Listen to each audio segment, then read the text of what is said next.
বৈষম্য আর আধিপত্যবাদের আগ্রাসন থেকে সেফ এক্সিট দরকার বলে মন্তব্য করেছেন দুর্যোগ ব্যবস্থাপনা এবং ত্রাণ উপদেষ্টা ফারুকী আজম।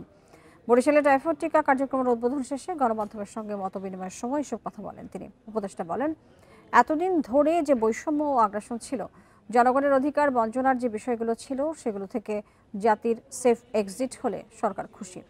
সেটির জন্য সবাই মিলে কাজ করা হচ্ছে বলেও জানান তিনি। এ সময় মাসব্যাপী এই টিকা কার্যক্রম সবার মধ্যে ছড়িয়ে দেওয়ার আহ্বানও জানান তিনি।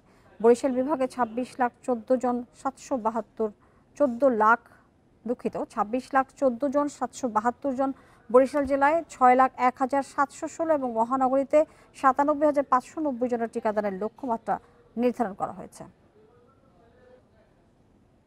কাল ধরে আমাদের মধ্যে যে বৈষম্য সৃষ্টির ছিল, আগ্রাসন ছিল, জনগণের অধিকার বঞ্চনার যে বিষয়গুলো ছিল, সেগুলি থেকেই জাতির সেফ এক্সিট হলে আমরা খুশি। আর ব্যক্তিগত ব্যাপারে হলে আমি তো দেশের জন্য যুদ্ধই করেছি, এই দেশ থেকে যাওয়ার আমার আর জায়গা